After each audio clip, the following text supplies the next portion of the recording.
મહીસાગર જિલ્લામાં 189 ગામોમાં આદિ કર્મયોગી અભિયાન શરૂ। આદિ કર્મયોગી થકી દેશભરમાં 20 લાખ આદિવાસી પરિવર્તન નેતાઓની કેડર વિકાસવાનો લક્ષ્યાંક। આદિવાસી વિસ્તારોમાં પાયાના શાસન સેવા વિતરણમાં ઘરમૂળથી પરિવર્તન લાવવા આદિ કર્મયોગી અભિયાન અમલી। 2 થી 4 સપ્ટેમ્બર દરમિયાન જિલ્લા લેવલ તાલીમ શિબિર યોજાશે।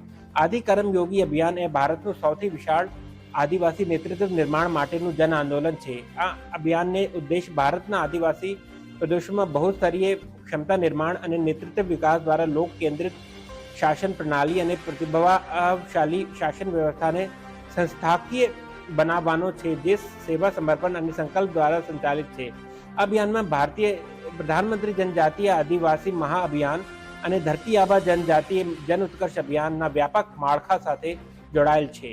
આ અભિયાન આદિજાતિ મંત્રાલય દ્વારા સંચાલિત છે। દેશભરના આદિવાસીઓ સાથે ગુજરાત રાજ્યના મહીસાગર જિલ્લાના 4 તાલુકાઓના 189 ગામડાઓમાં વસતા આદિજાતિના લોકોમાં ક્ષમતા નિર્માણ કરી તેમને શિક્ષણ, આરોગ્ય, પોષણ, આજીવિકા, પાણીના પ્રશ્નો વિશે જાગૃત કરી તેમનામાં નેતૃત્વ કૌશલ્ય વિકાસવા માટે આ અભિયાન અંતર્ગત જિલ્લામાં આદિજાતિ વિકાસ સાથે જોડાયેલા ગુજરાત સરકારના તમામ વિભાગના જિલ્લા અધિકારીઓની સાથે 2 સપ્ટેમ્બરના રોજ જિલ્લા કક્ષાનો આદિ કર્મયોગી રિસ્પોન્સિવ ગવર્નન્સ પ્રોગ્રામ વર્કશોપ યોજાયો હતો।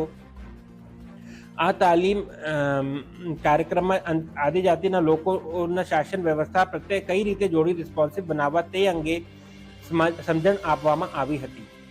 તાજેતરમાં એક તાલીમ પ્રોગ્રામ રિજનલ પ્રોસેસ લેબ તરીકે પુણેમાં યોજાયો હતા, જેમાં રાજ્યના 8 અધિકારીઓ ભાગ લીધો હતા। ત્યારબાદ એક તાલીમ પ્રોગ્રામ સ્ટેટ પ્રોસેસ લેબ તરીકે 24 થી 28 ઓગસ્ટ દરમિયાન અમદાવાદ યોજાયો હતા, જેમાં મહીસાગર જિલ્લાના 7 માસ્ટર ટ્રેનર ભાગ લીધો હતો। હવે તે મુજબ જિલ્લા પ્રોસેસ લેબનું આયોજન 2 થી 4 સપ્ટેમ્બર દરમિયાન મહીસાગર જિલ્લામાં લુણાવાડા ખાતે યોજવાનું છે। તેમાં તમામ 4 તાલુકાના અલગ અલગ વિભાગોના નિયુક્ત થયેલ માસ્ટર ટ્રેનર હાજર રહી તાલીમ મેળવશે।